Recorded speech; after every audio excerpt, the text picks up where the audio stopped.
Okay, so tonight, well, happy Eclipse Day, Northern Hemisphere. Um, uh, my name is Dana, my pronouns are he, him. I'm running this game of Girl by Moonlight that we started last week. We are playing on the Sea of Stars. We are down one pilot tonight, but for a very good cause. They are spending some time watching the eclipse. So um, let's get introductions from our players and their characters, and then we can wrap up our character generation with them. Ian, let's go with you. Sure. Yeah. Should I introduce both because I'm playing a playbook called The Enigma, which has a kind of alter ego. Should I also introduce that, or would Yeah, that be why? a Yeah, deal? why not? I guess we get to see them during obligation phase for sure in their like let's call it um, normal identity. But yeah, introduce as much as you think is useful. Okay. Yeah. My name is Ian. I use he, him pronouns. I am playing a character named Cordelia, who is using the Enigma playbook, which is all about having a kind of like mundane everyday identity and then a sort of powerful secret identity. Um, Cordelia is uh, sort of an unassuming young woman aboard our kind of giant temple generation arc ship thing that we're on. She is probably like a member of the maintenance staff and like works in the guts of the ship, on some, some impossibly large mechanism or another. And so most of the time she is seen in coveralls. She has sort of like mousy hair and like worn prayer beads, I think, like worn like bracelets of prayer beads that she maybe inherited from somebody else. Um, when she transcends, however, she is surrounded by a corona like that of the kind of the sun, the kind of like a coronal output of the sun. And she especially has her face is covered by a scarf. I'm very much imagining like Shake from the Legend of Zelda games. Uh, a kind of like brilliant red scarf that seems to defy gravity, and the tail of it is sort of like extending into infinity forever behind her, a kind of like light trail uh scarf that follows, tracks where she's been. Um, Anything else that I should introduce? I mean, I was almost going to say, oh, like some kind of redshift, but then I looked at your character's true name and I said, yeah, exactly. I Uh, guess I should say that her role in this, and mhm. the role that I chose for her is a rejected candidate and a naive idealist. She tried for many times, she uh, took many attempts at the tests and trials that it takes to become a pilot of one of the the powerful engines, the kind of mecha in its setting, and failed every time, until she was just in the right place at the right time and got into the cockpit and did something heroic. Awesome. And here's my only question before we move on. Uh, do you think that you are sneaking in? Do you think your alter ego is, you know, if they knew who you were, you wouldn't be allowed in? They're just like, oh, there's this new cool pilot, Redshift. Where did they show up from? Who knows? They're awesome. Um, and have you seen I think Cordelia? that's cool. I Yeah, think that's a cool idea. Yeah. It seems like these engines are like big enough and require enough of like a support staff or whatever that I couldn't just like show up on the scene with one. yeah, I yeah. couldn't just have it like parked around the corner to like go and grab it. No, I think that when she she has this scarf to, that hides her identity, and um, people think that she's this sort of like cool ace hotshot or something.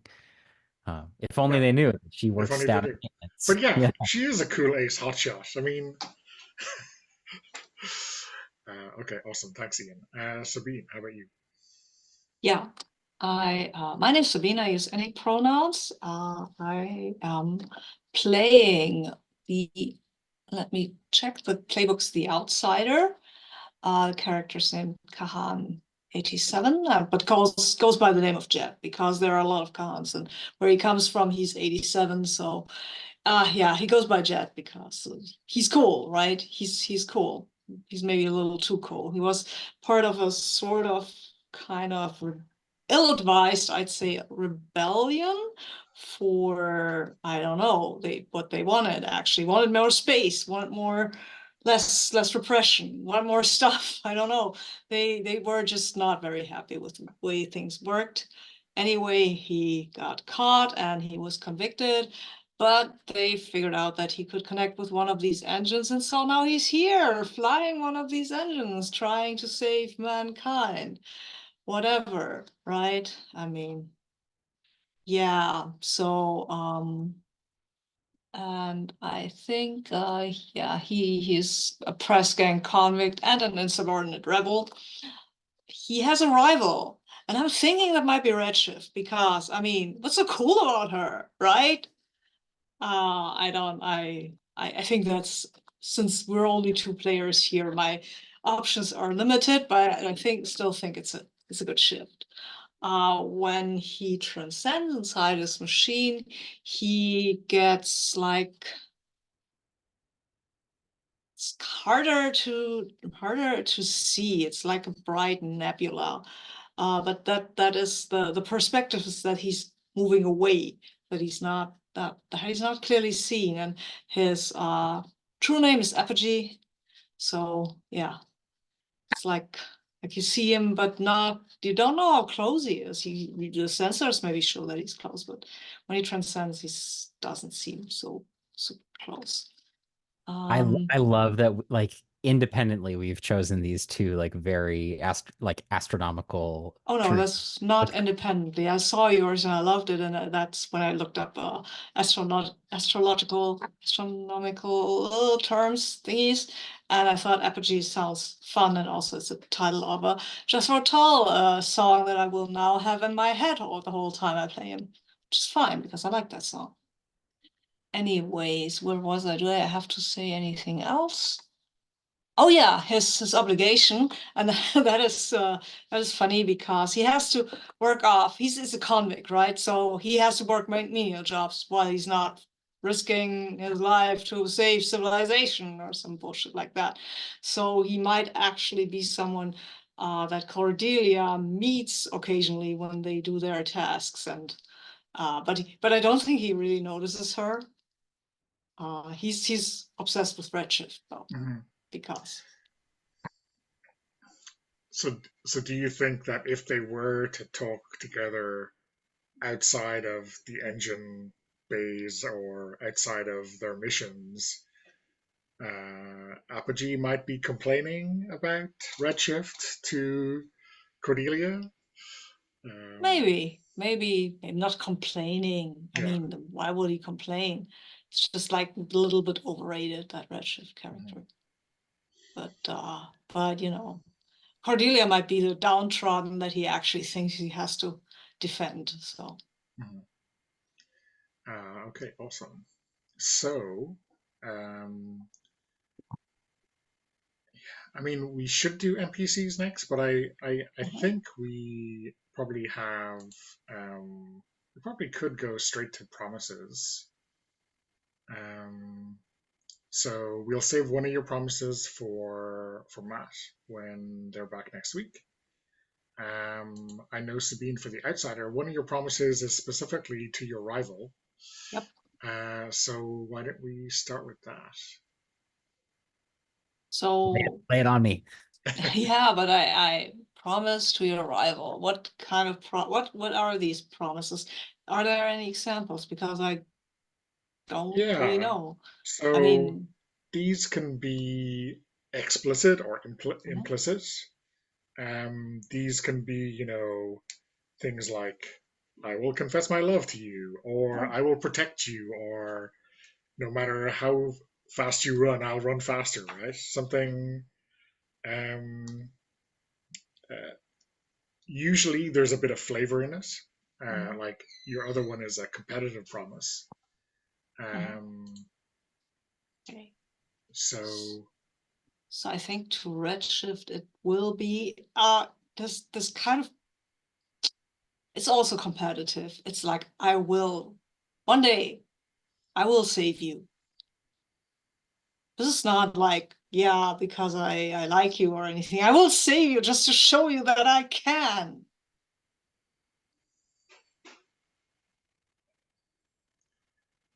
I love it. okay, yeah. Love it. Do you think this has been explicitly said to Redshift, or is this, like almost a promise internally for Apogee? I think he might have said it not to Redshift, but maybe in passing to Cordelia, like and then like after a mission where maybe Redshift saved him because I think he tends to be a bit of a risk taker and maybe bites off more than he can chew, and then he walks off and like, one day I will save her. And maybe Cordelia heard it. That's okay with you, Ian. Okay, cool. Okay, cool. And you get XP whenever you act like towards achieving that promise or even achieving it. So it's a good thing to keep in mind. Um, Ian, so from the other side for Redshift, which of your two promises do you think uh, you're gonna Yeah, make? my two options are a secretive promise and an intimate promise. Um, and I think I want to go with an intimate promise here. Um, and sort of leaning on Jet's status as like a convict or I'm not exactly sure what the term in this like weird theocracy that we've built for ourselves would be, but a kind of like persona non grata, I guess. Um, I'm thinking something along the lines of uh I know what it's like to be invisible. I won't let Jet escape my sight.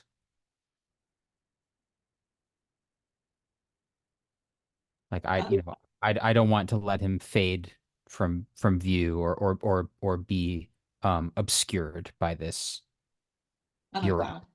or whatever. Yeah, I really like that because this what we're doing that kind of obscures us, right? Especially the transcendence, because people, especially you, would know this better than anyone. People know Redshift, but they don't probably know Cordelia. So I like that. Yes, cool. Okay, awesome. So let's. Oh, before we go on to the secondary characters that I promised we would do next, there are a couple of extras for your playbook, so I've actually put in a space for both of them. So for the Enigma, I think you've already answered this question, Ian, in terms of your transcendent self wearing a mask, but there's a space for that now on your sheet. Hmm. Um, and for our outsider, I guess you've already chosen your rival as well. So that was very quick. Let's go to NPCs now. So you get to create two side characters. Um, they the book doesn't explicitly say one should be like a positive influence and one a negative influence. So that's usually how Fortune Dark runs. I think so long as they're a powerful influence on your character, I don't really mind. Um, so does anyone have an idea first? If you look at the NPCs tab, I've kind of made a section for this. And I've imagined that most of these people will fit into one of these 5 categories I've created, like other pilots, chorus crew, which I guess is the ground crew or such, command, friends and family, and rivals. Um, uh, so yeah, anyone have any thoughts for their first secondary character? Yeah, I have one if it's okay for me to go first here, Sabine. Um, I think that one thing about Cordelia is that she is a true believer. You know, she um is young and naive and has pretty much taken for granted everything that has been told to her regarding the kind of, the grand purpose of our mission here and the kind of, the destiny of this generationship. Um, and one way that she has been, I don't know, the one way that those values have been transmitted to her, I think, is through a kind of like local prayer leader, like not the not the pope or the cardinal or the kind of like highest office, but just like the equivalent of like the minister of a single congregation. Um, and I think that this guy is named Deacon Blues. Um, and he's played by Lance Reddick, the late great Lance Reddick. Um, and he is like, he's kind of the kind of youth pastor, um, like he's going to turn the chair around and sit on the chair backwards and like give you a sort of like a straight talking to about this or that. And I think that Cordelia like looks up to him as though she would to like a parental figure. I'm not really sure if her parents are in the picture or not, but like she she has found this kind of uh paternal figure in Deacon Blues. Nice. I think my positive friend and family is, well, that's called 95 or called Checkers. She was with me when I was caught, and I don't know, maybe it was her idea to get to do this thing, but I took the fall. Or like, yeah, well, why would I rat her out? We were in the same crash. We were not siblings precisely, but as close as you can get on these ships, right? We're both in the rebellion, obviously. And she's still with them, I think, and I can't really easily go and meet her, but we might have a debt drop or something that we can use. And since I'm doing menial tasks, sometimes you get to the trash compactor or what have you and can meet her there. And also I'm worried about her because she still does crazy, dangerous stuff, and she might also be caught. And what then?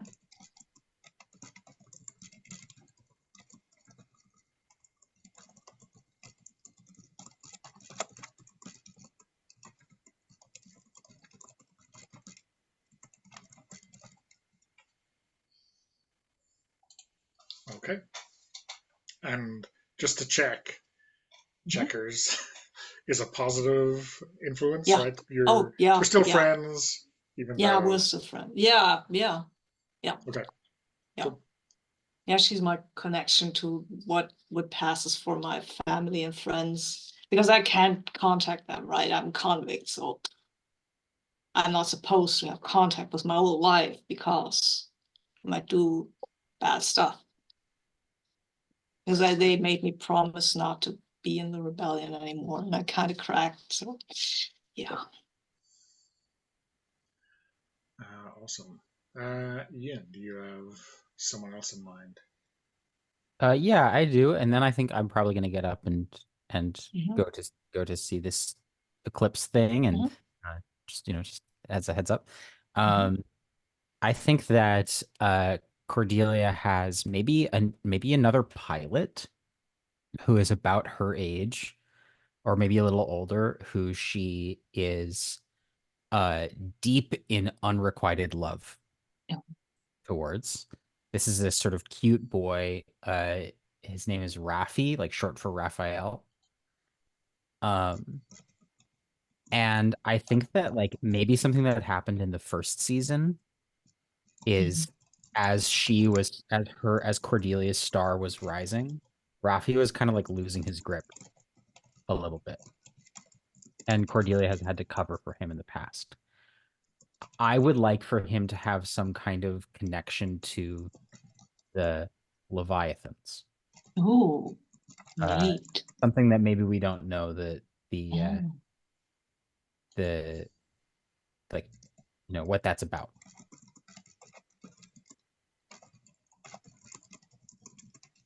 I love it when players write me love letters as a GM. It's my pleasure. Okay, I'll be right back. Sure, no problem. Have fun. I'm going to look up a picture for my second NPC, which will take a while anyway, so or maybe not. Who Yeah, we knows? can take a 5-minute break. Yeah. Yeah. Sure. Sorry. Okay, one eclipse later. It did only last like about that much time, which is crazy when you think about it. Yeah, Like, yeah. Sorry, Sabine. Why don't you introduce your second NPC? Yeah, my second NPC is Commander Kren. Commander Kren is sort of my parole officer who's supposed to check that I don't backslide or whatever, that I'm on my good behavior, that I pay off my debt to society, whatever. He's a hard ass. I hate him. I think he hates me. He has no connection to the Leviathans, even though he might have done some bad shit to pilots who he thinks don't pass the standards, right? Yeah. Do you think Kren was once a pilot? Yeah, When he was totally, young. Okay. totally, totally. But he can't do that anymore. I think he burned out his connection with the engines. And it's Yeah. unclear. Jet doesn't know, but yeah. The rumor is that he was a pilot and burned out. Maybe lost his engine. Oh, that's a juicy rumor.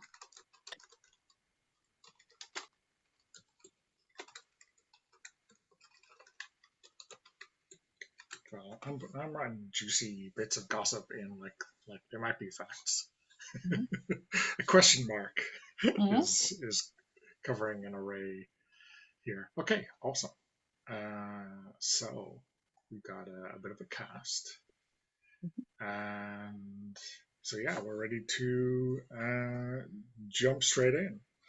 Nice. So in Girl by Moonlight, um, the phases of play are not your grandfather's Blades in the Dark. We don't start with a mission. We start with your obligation, and we go to downtime, and then we go to the mission itself. Um, so in the obligation phase, we get to see how stressful your life is. You build up stress that then you can get rid of in your downtime, as well as do other things. Um, and well, you probably just do other things. Um, at the end of the mission, you'll get rid of all your stress anyway, so it's not gonna be held over you like it might be in Blades in the Dark. So yeah, you have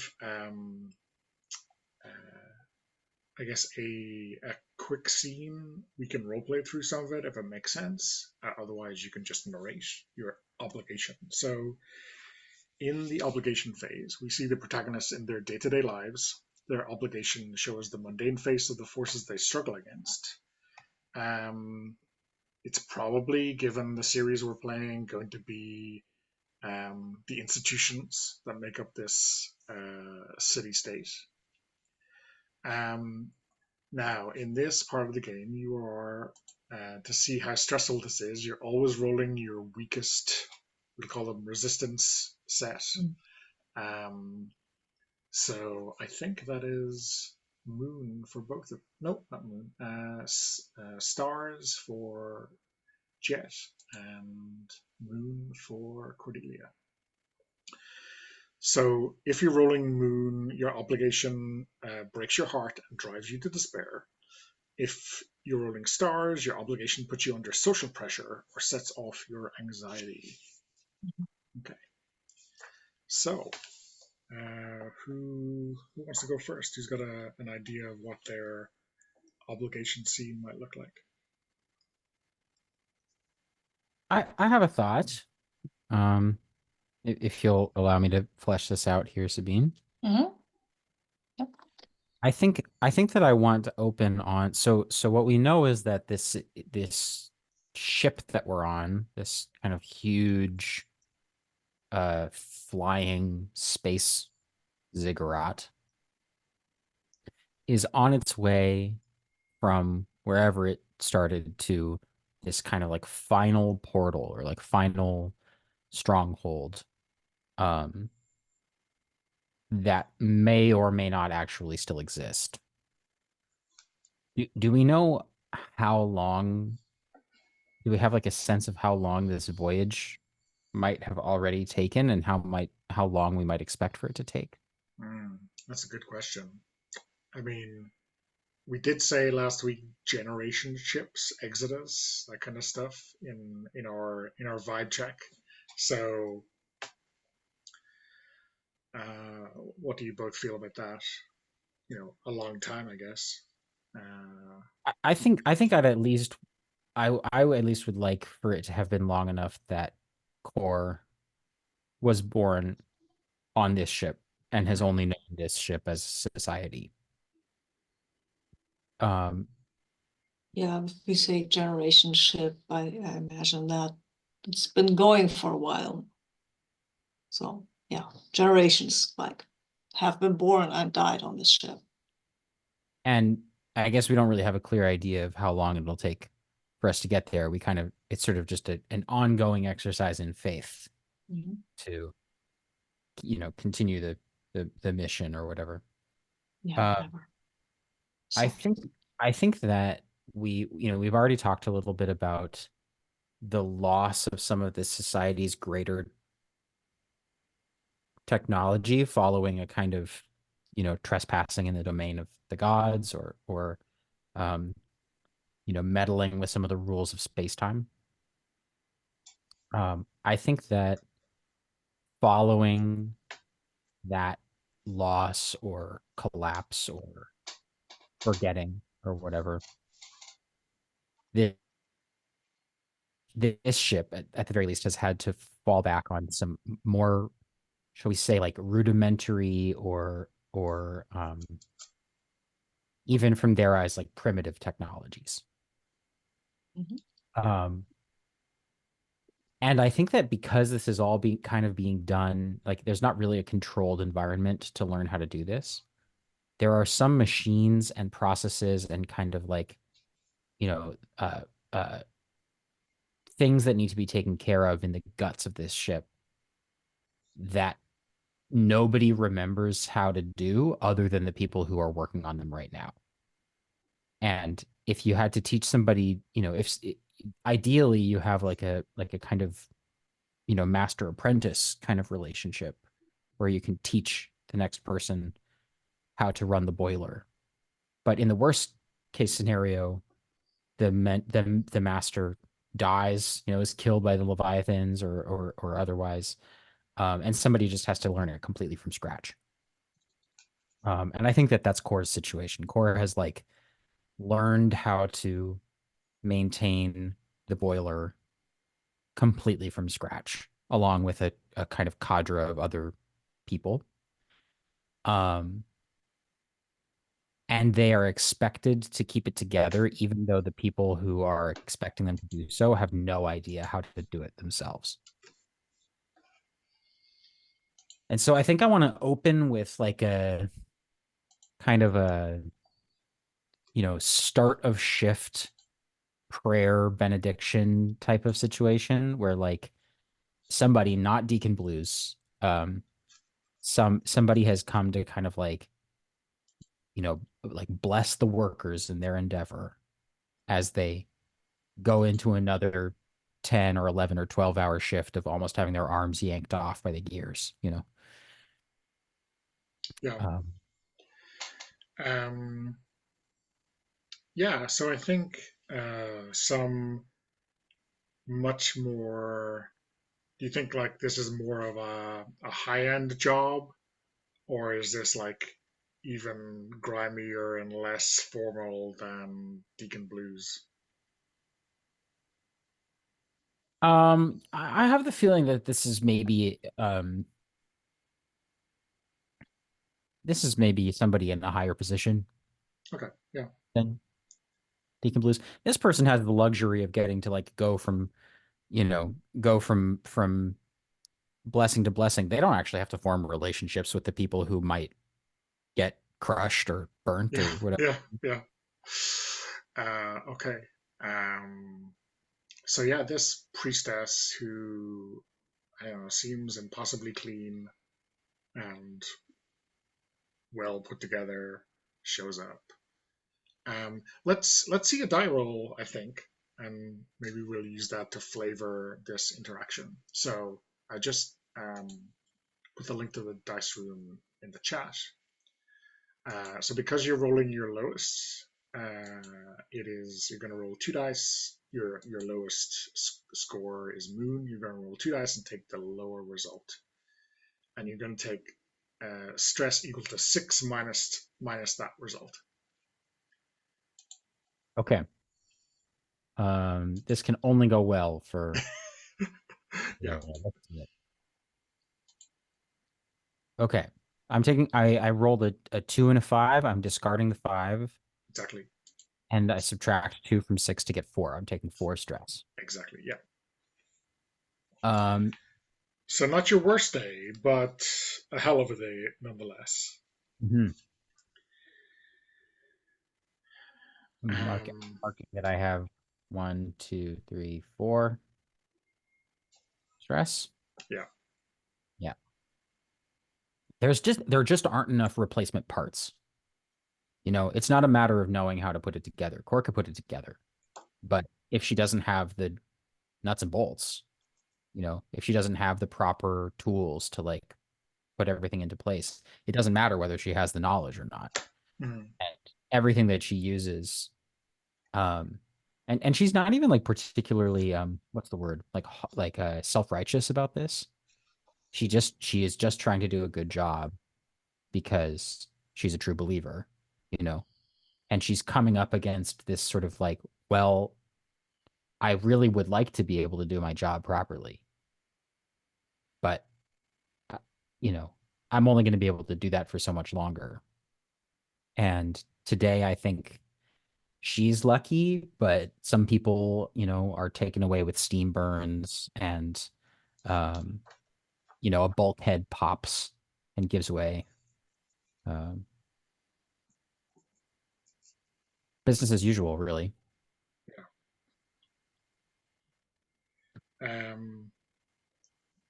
And I think the bit that irks you probably more than anything else is this priestess acts as if like the the wounds and the sacrifice are like part of the this journey of faith that you have to take. You know, this is just part of living on this holy journey, right? Um, and you know, she seems like so perfectly serene that she's like making some people believe that if she got burned, she would be thankful, right?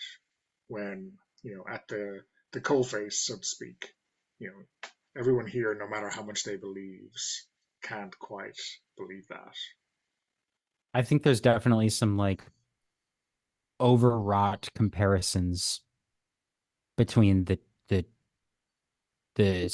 suffering of these workers and the heroic endeavors of the engine pilots. You're both giving the best of yourselves in different ways, which, might have it works on Cordelia. Like Cordelia is susceptible to this. Mm-hmm. Um, I think that it's around her that we can see some like grumblings and some discontent. Okay. Yeah. Okay. Awesome. I mean, not awesome, but yeah, great scene. Anything else you want to add before we move on? Um, I just really want to paint this situation as being like really cramped, really Byzantine, a crazy labyrinth of capillary tunnels and outflow uh vents and things like this that it is clearly the result of decades, if not centuries, of like bodge fixes. Um, just a real accumulation of junk down Mm-hmm. here. Yeah. Yeah. Okay. Great. Sabine, any ideas for Jet's obligation? Yeah, I think I have an idea, especially since we started out with these small and crammed quarters that Cordelia had to crawl in around. I think we will start out with, and speaking of botched repair jobs, right? We're in a spaceship. Sometimes you get hit by an asteroid. Somebody has to go out and fix that. So yeah, that's usually the people who, well, I mean, you might still need them, but they don't need to be comfortable. They really don't. Because the zero-G equipment, that is valuable. There are not a lot of these left. But it's also, it doesn't really fit any person really, because I don't know. Maybe people were smaller back then when they were created. So you have to kind of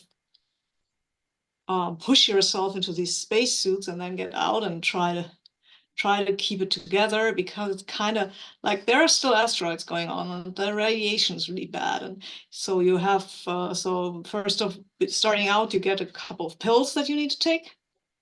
And then you have a long and really arduous procedure of going through the airlocks before you can get out, and checking the equipment about 5 times, not because people care about the people in the spacesuits, but because these spacesuits are really, really the last of their kind.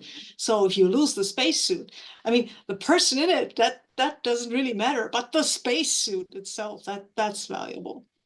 That you can jump around in zero-G, which is kind of almost for a second is kind of fun, because you get to float around right on the hull and until you see the damage, and then you have to take care of this fucking damage that is kind of corrosive, and you have some sheets that you need to wrestle onto the holes and kind of affix them with equipment that is, well, yeah, it's up to the task.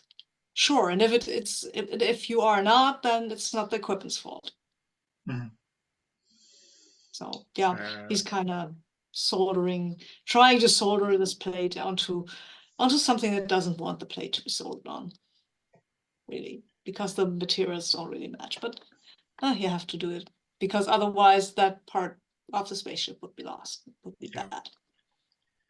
Is this a crew job, or do we think we see Jet out here alone?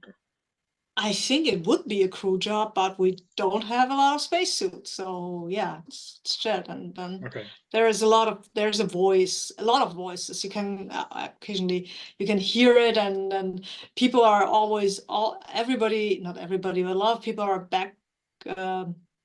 backseat piloting, like telling Jet what to do, even though they are not here and don't actually see what's going on. Mm-hmm.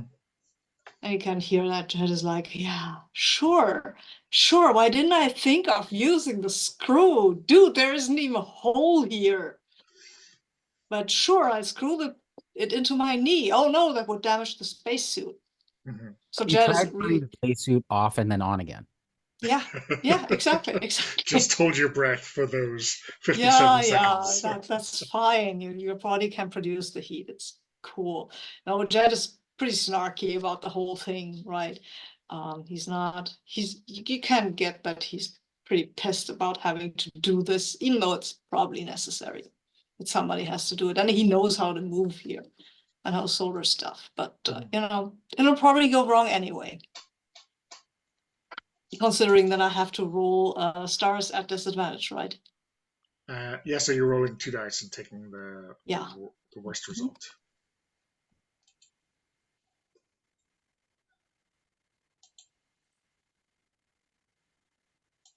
Well, it's 3. Okay. So I take 3 stress. 3 stress, yeah, exactly.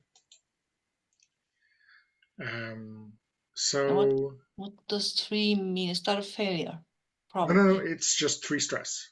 Oh, okay. It's just less stressful than maybe you feared, but it's still a lot, because I think at one point somebody in the office demagnetizes the hull, because so that the screws will go in, but we know what that means that the boots get loose. So yeah, that's a bit stressful, because it's just floating away from the ship and everybody's yelling in his ear at each other mostly, but also at him.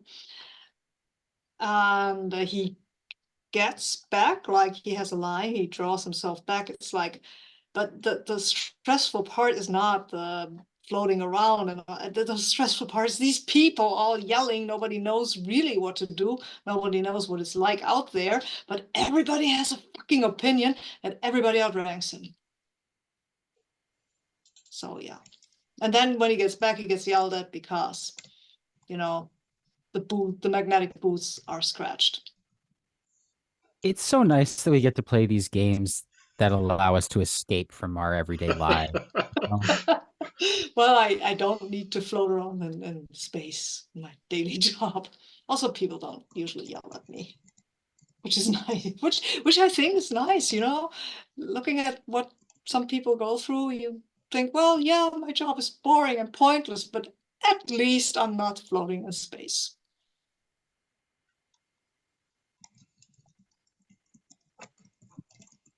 Or get burns or something like that. I hope so. I don't know. I hope you don't have a job that would mean that you get laser burns. I mean, I'm a line cook. Close enough. Okay, I see it. Okay, so yeah, a great day all around for everyone, right?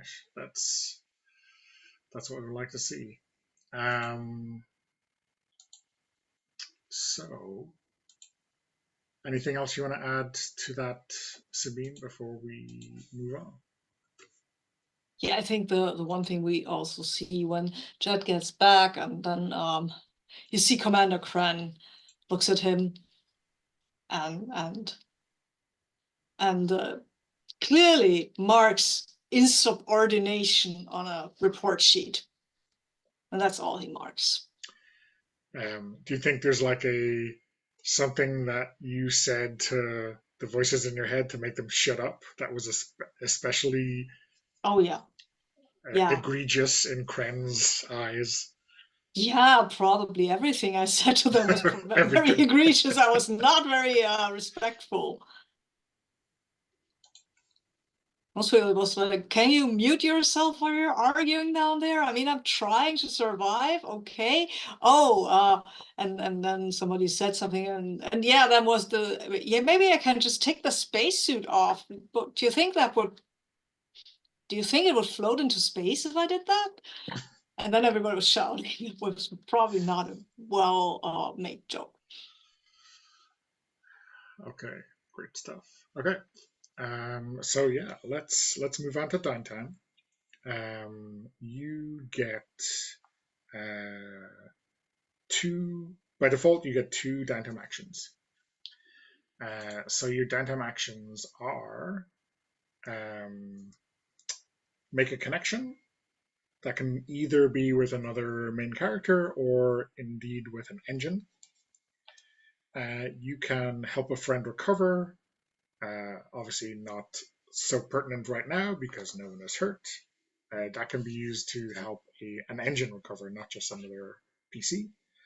You can start a long-term project. Um, I guess these are pretty typical when it comes to Forged in Dark games. Or you can prepare. Um, so this replaces the normal investigation part of A Girl by Moonlight. This is making preparations for the next attack. So helping the Bastion to prepare.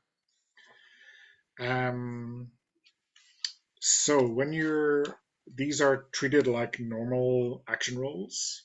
Um, you're gonna tick boxes. If you're making a connection, you're creating a link between you and an engine or character. Um, when you roll 1 to 3, you get 2 ticks. A 4 to 5 is 3, and a 6 is 4. If somehow you were rolling a critical, you would get 5 plus something extra. Um, so, any thoughts? I just have a brief question. Mhm. Let's say that I choose to make a connection and I roll. Let's say I get like fill 3 of these boxes. Yeah. In that I have 3 links or that I'm 3 ticks towards 1 link. Oh, so that's each of those ticks is a link. So you can build up multiple links, and those are like bonus help points during a mission. If you have a link with the engine, it's bonus help points. You can get the engine to help you on a roll. So they're pretty powerful, especially since you probably noticed the number of action points you start with is considerably lower than we often see. So yeah. But if I'm reading the rules correctly, I'm sorry, just to understand this, the other person gets the link. I don't. The chosen character gains the result level as links. Is that correct? Yeah, but sorry. Okay. But they spend links to help you. Nice. Okay. Yeah. Okay. So yes. I mean, you're building a connection, but it's mechanically speaking, it's going to come back to help you during a mission. Though on a critical, you also get 1 link with them. So I think I want to make a connection with one of the engines. okay.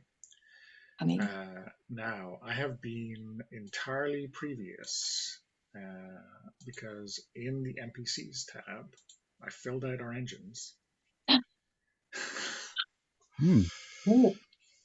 If you don't like the picture, you could definitely replace it. And the only restriction is that you cannot pilot an engine that you created.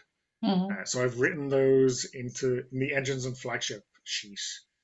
I've also noted which engine cannot be piloted by who. No names there because I didn't know the names during the week. So before I do this, Ian, do you have your eyes on one of these engines for Redshift?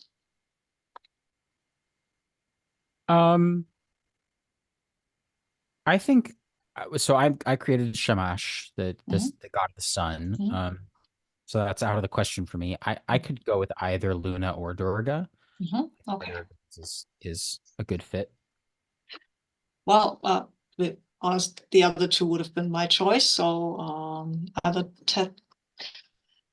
Tezcatlipoca or Shamash, bright yet sentimental or clever yet hungry.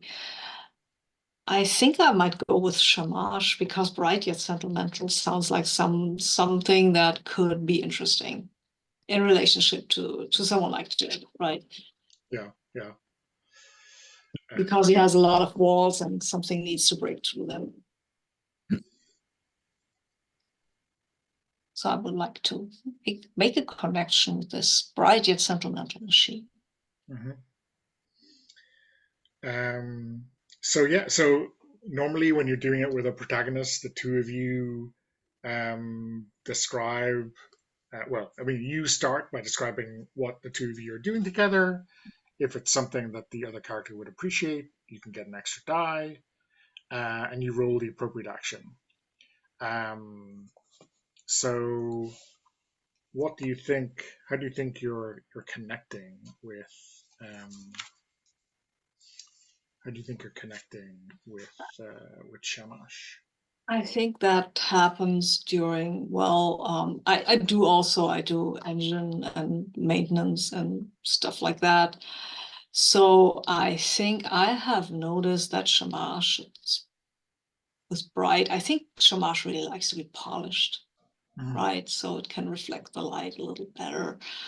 And I think I'm stealing some very nice polishing oil. That might come back at me, but you never know, right? Also, I mean, maybe it's not stealing if I use it for a machine. And also, I mean, we're supposed to be the chosen few, right? Wouldn't be stealing, really, or maybe it would. I don't fucking care. I think this machine needs to be polished a little more. It looks dejected. There are some dings in its hull from someone who didn't really, I think, connect well with it. So yeah, I'm going up there and I will first ask, hey, engine, I know you can hear me. I got some stuff that to polish you and shit, and would you like that? I mean, I don't know if you can answer me, but maybe give me a hint. Do you like that? Can I do that? Wouldn't want to do it if you don't. Yeah, so I think normally, right, when technicians are working on this, maybe they have leads, or maybe they do touch the engine whenever they're doing something, um, that allows them to kind of know what's going on the schematics or the systems. But I think when you start whispering to Shamash, they don't power up, but some of the joints in their legs straighten up, and it's almost presenting this big scuff mark on its shin. Something, maybe it kicked something in the last mission, um, and it's not damage, but it's definitely not. Um, uh, it's definitely unsightly, you know. Yeah, yeah, I can see that. I think I say, yeah, I can see that. That does not look pretty. Let me check it out. Let me make it a little better. And what I will do is I will start polishing it and stuff like that. And what I also will do, I have a lot of tattoos and these cybernetic stuff. That's just jewelry, right? That's not for anything better, anything that would make me better, because it's mostly inert, but it looks pretty. It doesn't look pretty. It looks badass. Um, and I will maybe maybe I can find something that kind of glows or something, kind of fluorescent paint, that I can maybe give it a more artistic, let's say, paint job. Like, yeah, not super noticeable. Yeah, Like, it's not bright pink all of a sudden, but it has it's just some nice touches, mostly for the machine itself and yeah, for me, so that we know about this, but others won't necessarily notice. okay. So what do you think action-wise this would be? I mean, I mean, is this in your conversation? Is this you expressing Yeah, I think to it's Shamash? either express or it's maybe perceive what it needs, right? What it would Yeah, want. yeah, um, So I think I would like to go with that. yeah. I mean, you're not analyzing any No, deep problem. You're just seeing yeah, how maybe proud Shamash is of their appearance, right? yeah. Uh, it's probably something lots of people notice, but don't take the time to, or don't take the care to fix. So yeah, I think I'm going to give you an extra die. Nice. I don't think the rules tell me it doesn't apply, but I think Shamash likes this. Mhm. So I'll offer you another die. So you're rolling 2 and taking the highest result. Is there anything I can not in downtime? There's not much I can do to get more dice, right? You could take some stress. You could take a poisoned promise, which is a devil's bargain. Mhm.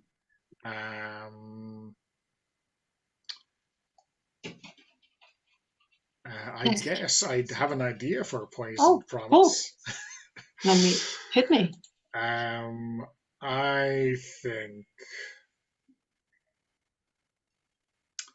I think maybe Tezcatlipoca is jealous of this attention that Shamash is getting. Oh, cool. I take it. Okay. So I roll now. Yep. I've got a 6. There you go. Just one? Just one. Okay. Yeah. Come on, I've got a 6. So that's 4 segments, 4 links given. So on your sheet, you'll see bottom left, there's a section for links. Yeah. So Okay. write an enemy engine and tick 4 boxes. And that's like 4, basically 4 free helps from Shamash when you're out. Nice. Cool. Let me just record.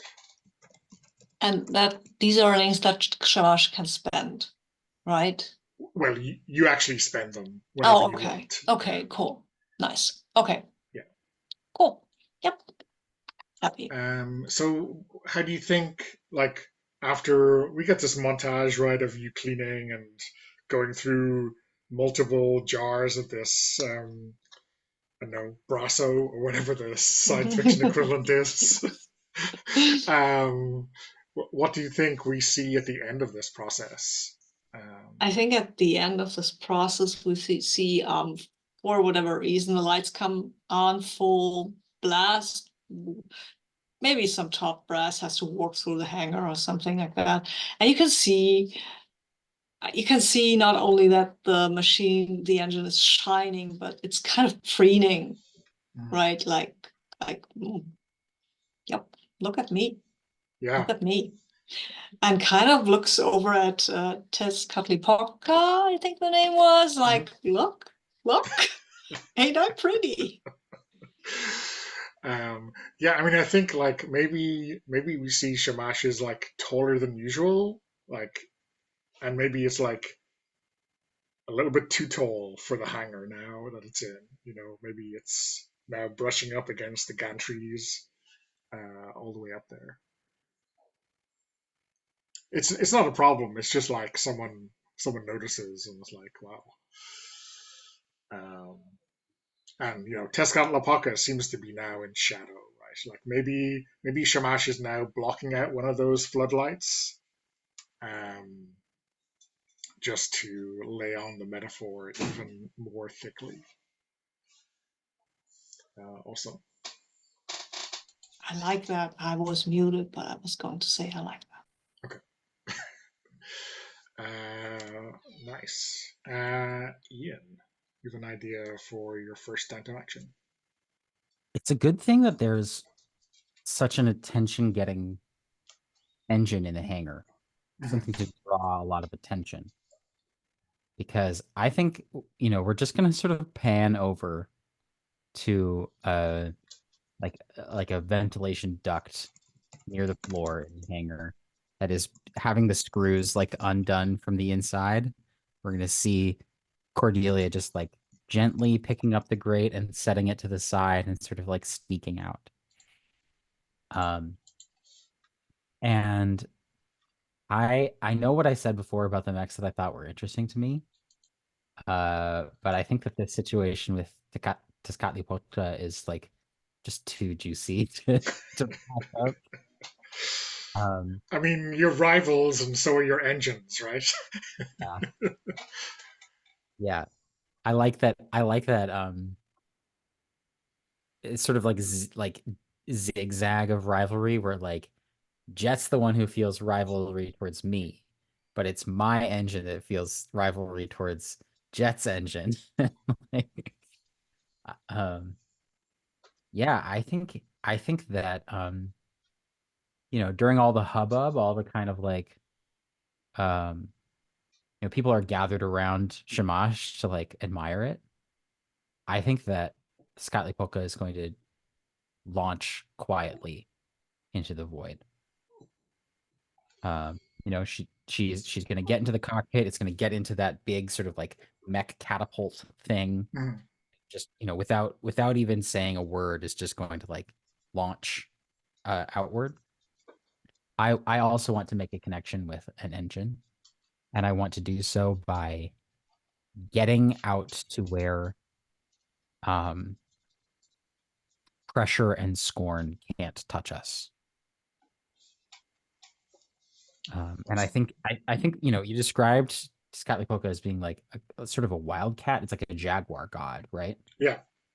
Um, yeah. So it's this kind of like dark and like just in terms of its coloration, but it has. I think any engine that Core is piloting has this like red scarf uh situation that she does. And so, even from a distance, you can see this sort of like red trail that she leaves behind as she sort of like launches out. And I think we're just going to like find like, if this were like if this were like Wall-E or something, we'd be like finding a nebula to like dip our toes in, right? As we sort of skim by. Mhm. Mhm. Um, Sort of like It- relaxing, yeah. uh, desolate, beautiful space flights here. Is this like an unsanctioned launch, or do you think this is all okay? Like pilots can kind of take out their engines whenever they want. It's kind of almost feudal in that way, or is this like you haven't signed her out, and you'll be in trouble when you come back, kind of thing? Yeah, I think it's more interesting if I'm going to be in trouble. Um, yeah, so like there's people like the command staff, gathered around some shamash for like a briefing or something, like, um, and I think the launch bay doors open for Tezcatlipoca, and hats fly off, and there's a steam that kind of takes the shine off Shamash, at least for a moment, and I mean, mech engines can't chuckle, but you get like this deep reverb, Purring, it's sitting purring. inside. Yeah, Yeah, yeah, yeah. The purr of the engine. yeah. Um, okay, so what do you think this is in terms of an action roll? I think this is flow. Okay, yeah. And I'm gonna give you a bonus die, given that Tezcat was so down Yeah. and in the shadows, and now has a moment in the sun. Okay, sure. So I'm just rolling the Uh, one die, but with a bonus because of. yeah, so you're rolling two dice. Yeah. Uh-huh.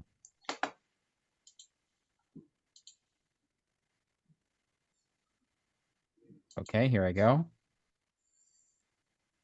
I got a 4. Okay, so that is 3 links with Tezcat. Nice. I shouldn't say Tezcat. I'm just falling into my old habits. Yeah, I think that we're going to like um kind of like level out parallel to the generation ship, but at quite a distance. Mhm. Like matching speeds so that we like stay together, but at quite a remove. And after some barrel rolls and loop de loops and things to kind of like get our jollies out a little bit. Um, Core is like, whooping and hollering in the cockpit as we like go through these acrobatic maneuvers. I think that her demeanor, along with Tezcatlipoca's, a sort of like a more somber tone takes over, and she's thinking about the um she's thinking about the people who got hurt today. She's thinking about um whether or not she can be inspiring enough for people to keep going despite those hardships. She is wishing she could tell them. And I think she says, she like pats the console and says, well, tell me about your day.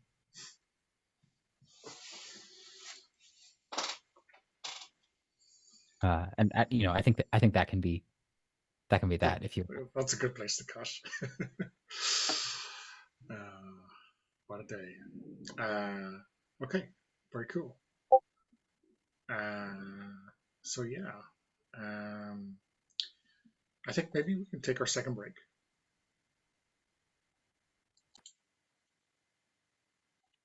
Okay, we are back. Sabine, do you have an idea for a second dental action? Yeah, I had one. Oh, yes, I have one. I'm sorry. I want to start a long time project because Jed wants to figure out how to leave this complex here and without being noticed, right?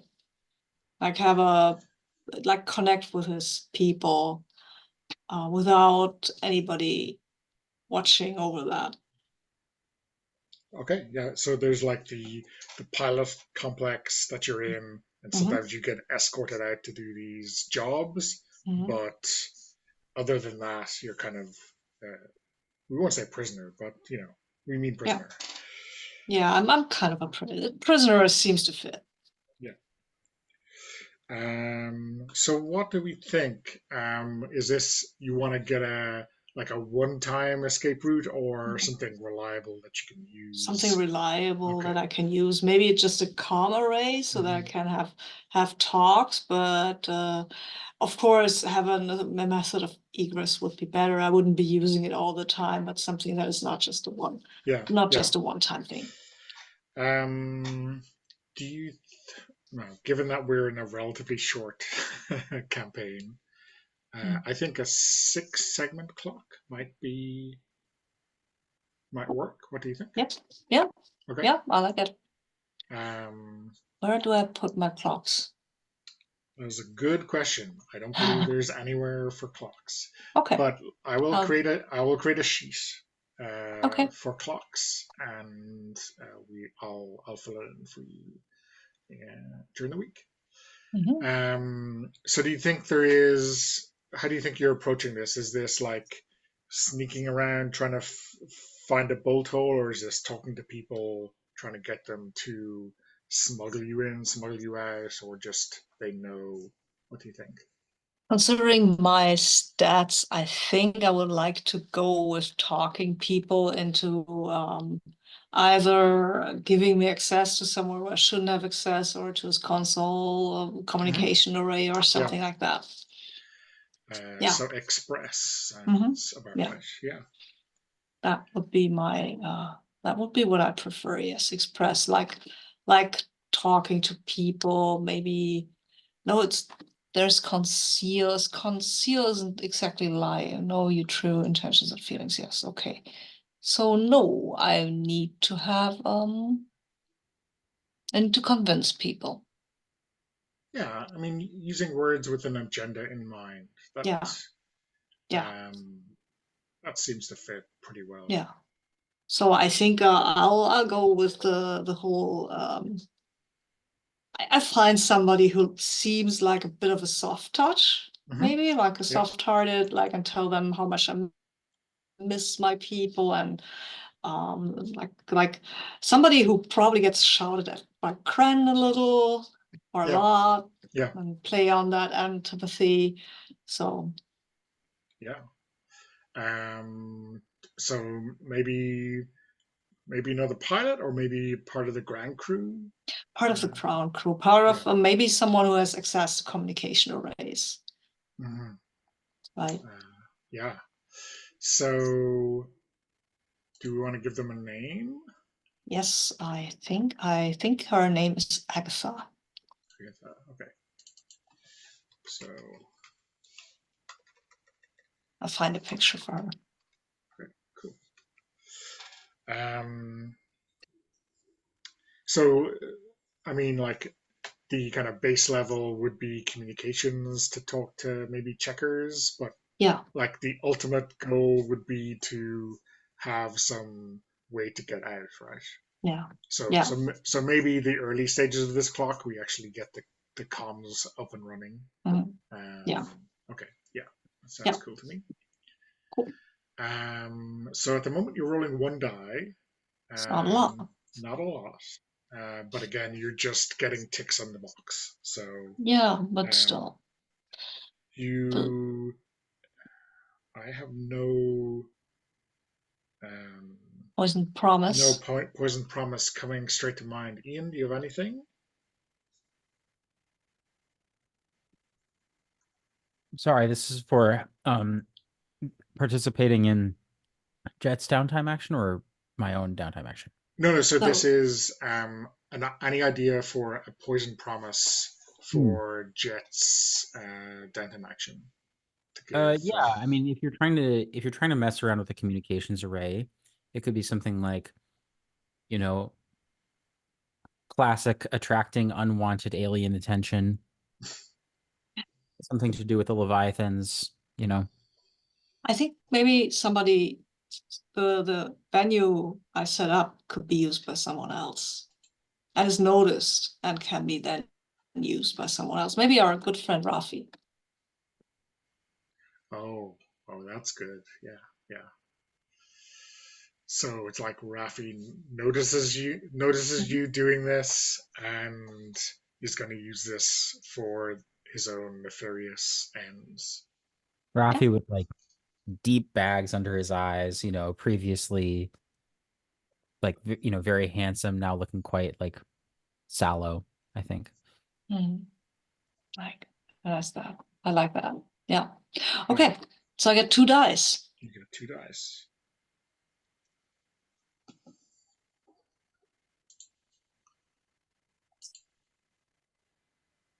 It's a 5. A 5. Yeah, nice. So that is 3 segments marked. So halfway there. How So yeah, I think Agatha set you up with this and like promises that um, they'll be working on an actual route to get you out. But I think maybe as a proof of concept, let's call it, they patch you through to checkers or just someone in that area, just for a quick chat. Nice. Yeah. Okay. What I don't know. Maybe it's not immediately that moment, but it's like tomorrow or something like that, because it takes a while to get someone set up on the other end as well. Yeah. But yeah, I think Checkers answers the phone,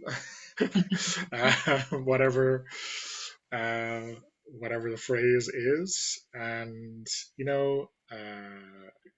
maybe despite her too cool for school vibe that I'm getting, is kind of excited, to speak to you.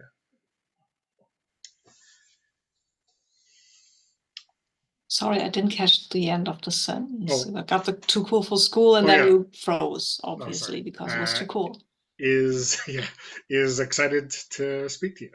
Yeah, I'm excited too, despite my own too cool for school vibe, because it's like, yeah, I finally got you. I want to know if she's okay, she's doing okay, if everybody's okay, but mainly if she's okay. Okay, of course I'm okay. Nothing could touch this. Well, yeah, that's what I thought. Anyway. So good to hear you. Yeah. What?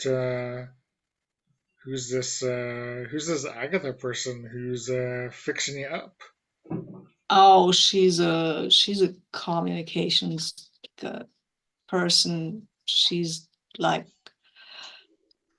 she's a bit of a soft touch, and she gets yelled a lot at by the same people I get yelled at. So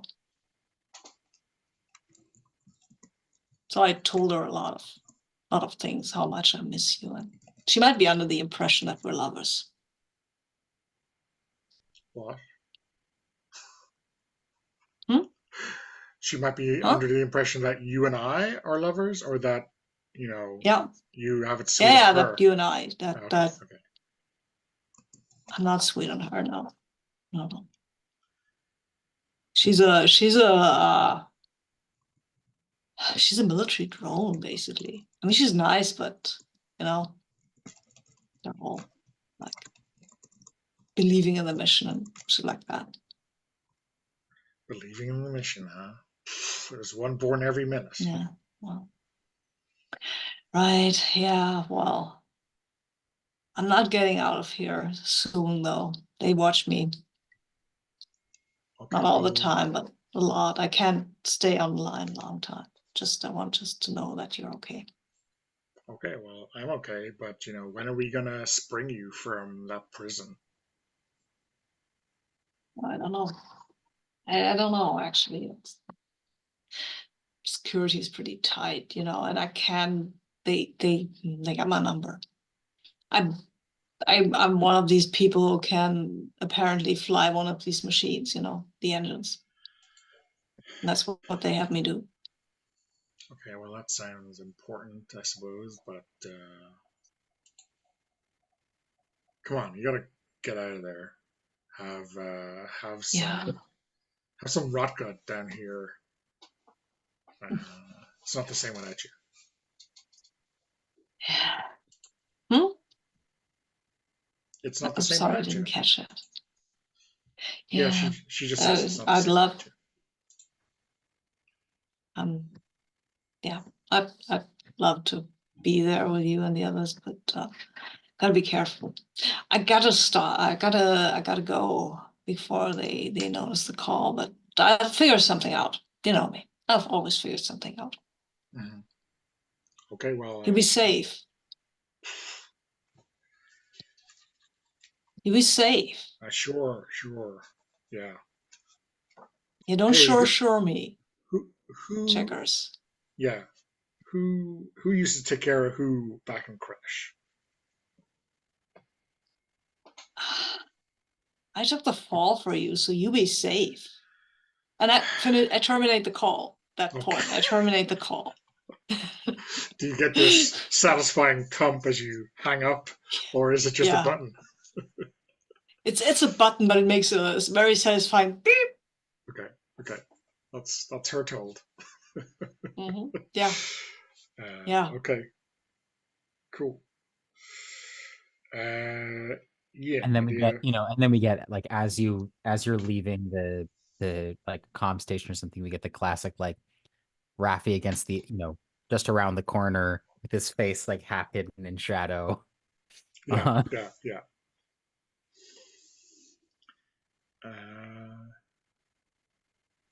Yeah. Any ideas for your second tandem action, Ian? Or Yeah.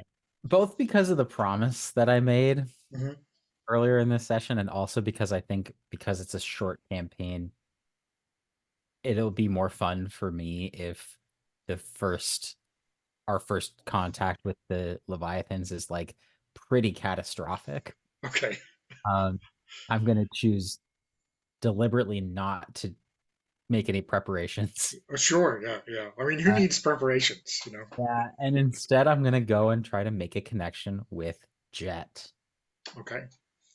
Tell me, Jet, about like where, like, are you in like solitary confinement when you're not doing work or like? No, probably I have a cell that I need to go to during the evenings, but I eat with the other pilots. The solitary confinements comes in when I'm too cheeky or too like too insubordinate. That comes in then, but not always. I mean, I'm usually and also I've got to work, right?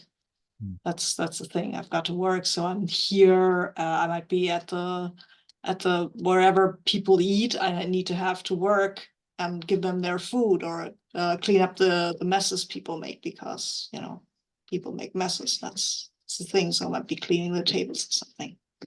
I basically want to have Cordelia visit Jet in prison Oh, okay. Yeah, that. as Cordelia, not Oh. as Redshift. Mhm. Well, that could also happen. I mean, as I said, she could be in solitary confinement because he told Commander Gren that his boots weren't super shiny. What was going on with that, or something like that, or probably just snarked back when he was yelled at. Uh-huh. I think that she's shown up with like basically like a bento box Oh, nice. and a bento box that has been concealed. Um, she's shown up with a stack of books Mhm. to lend you, and one of them has been like hollowed out on the inside and turned into a bento box. Nice, nice. Gonna be like smuggling you food, basically. Oh, that's cool. Yeah, And yeah. I think.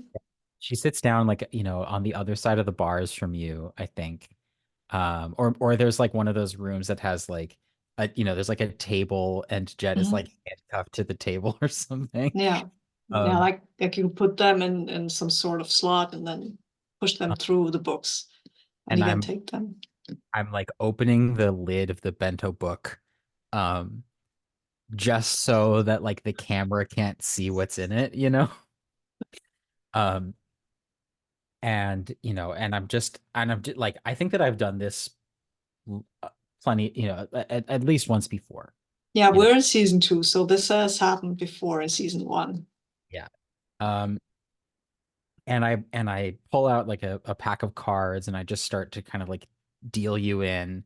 I'm not Mhm. even asking you what kind of game you want to play because I know that you like what is Jet like to play in cards.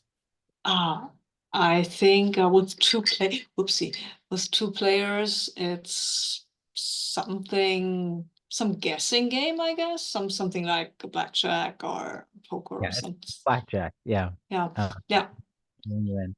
Um, and I'm just saying kind of like in a mutter, like not moving my lips very much. I'm just saying like, come on, eat. You got to keep up your strength. I brought you an extra some treat. I brought you an extra donut. And Judd looks at that and says, "Well, I always like this. This particular book is my absolute favorite. I have to tell you, it's the best book in the whole fleet." So yeah, Uh, um, and he's she been said, he's been careful because there might be a camera over there. Somebody probably not is not watching the feed religiously, but you never know who looks, right? So he's careful when he, never. but he will eat. I think Cordelia says this is like the kind of the very first. This is maybe like the first consistent rule breaking that she's ever done. Like this and getting into the cockpit of the mech. That broke something open that she's like pursuing now. Mhm. I think she says, I don't have much time for reading these days. Um, just the scriptures before bed, and that's it. Yeah, the scriptures that's also my favorite, like my favorite book, the scriptures towards looks towards the camera. I mean, I'm totally reformed. I think that And then he um bites into the donut. yeah, it's like a Boston cream. It has like a Yeah. cream filling. Yeah, yeah. And he probably uses Cordelia kind of like a block to what the camera's seeing when he eats. I think that she says,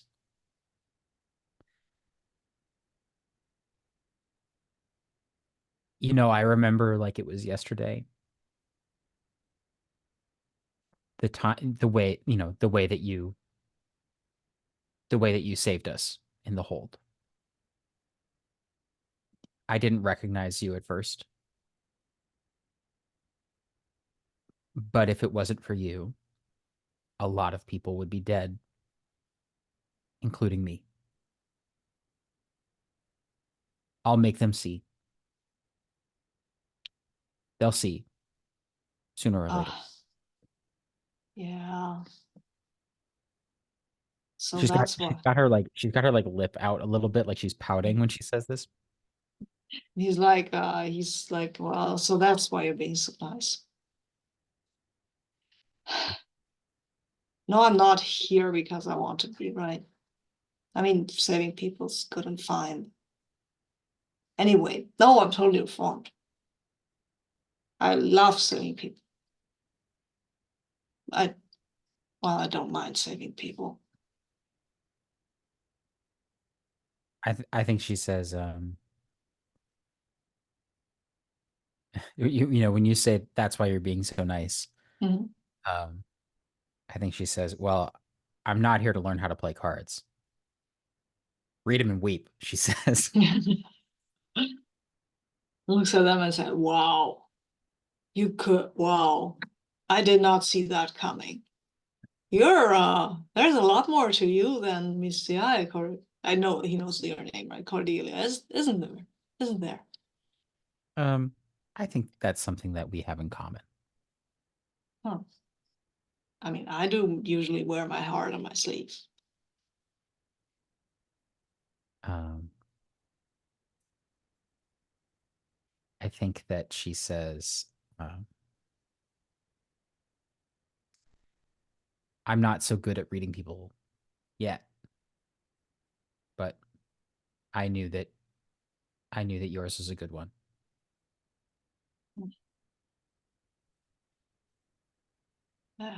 He looks uncomfortable and says, well, look at that, my lousy luck at cards. Uh, And then and he then I think she hits and goes bust by like, you know, her hand goes up to like 30 points or something like that. looks at her and says, was that on purpose? That was on purpose. She says, only if it's cheering you up. Is it working? It's cheering me up, yeah, but you don't have to do that. You know what's also cheering me up is this book that you brought me. Why don't you, she like folds the lid, close it again. She says, why don't you keep it? Tell me what you Yes. think, or maybe I'll have a read. Yeah, I think it's gotta be real edifying.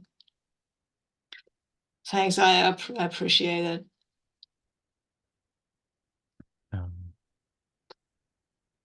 I think that's probably good for a scene here. Yeah. Uh, you want to make a roll here, Yeah. Donna? So Sabine, if you like that, if you think Jet liked that Yeah. connection, you get Yeah. to give He Ian an extra die. he totally did. I mean, he gets a donut. And also to talk to someone who's actually kind of nice. So that's awesome. Yeah, yeah. um, does that seem like express to you, Ian? Uh, Or yeah. If you want it to be uncharitable, probably it's more accurately empathize, but I would certainly accept express. yeah, I mean,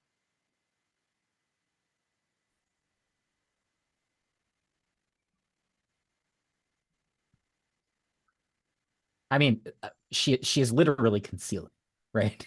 She is like, uh, she is hiding and smuggling things. She's Um, also hiding a lot of her own agenda, right? Or what? Or there is another dimension to this whole conversation, right? Yeah, That yeah. Jet doesn't get. I'll roll with conceal. How about that? Okay, yeah. And an extra die for Jet's appreciation. Bento book. 2 dice. There's a 4. Okay, so that is 3 links. So Sabine, you mark 3 links with Cordelia Redshift. It doesn't make. I mean, it'd be awkward to say with Cordelia. Huh. I think I'll mark them with Cordelia because I have no idea that I've just made a connection with Redshift, right? I mean, I might use them to help out Redshift, but We're on a short timeline here that I'm gonna be revealing that to you before very long. So. yeah. But I mean, for now, it's yeah. Cordelia, and I mean, functionally, I'm going to treat them as identical, but of course, you may decide to not help with those links until you know who Redshift / Cordelia really is. I mean, I could still use the Cordelia link by, oh, Cordelia praised me, and now I have to help Redshift. Mm-hmm. That might still work. And if I help you out, you gain a lot of you get more out of that. You either get 2D or an XP if you don't let me help you. So yeah. Okay. So I think that's it for our downtime. We are going to pause here till next week and then jump straight into a mission, which will be exciting. We'll have Matt back at their pilot. So I'm going to stop the recording and then we'll do a very quick debrief.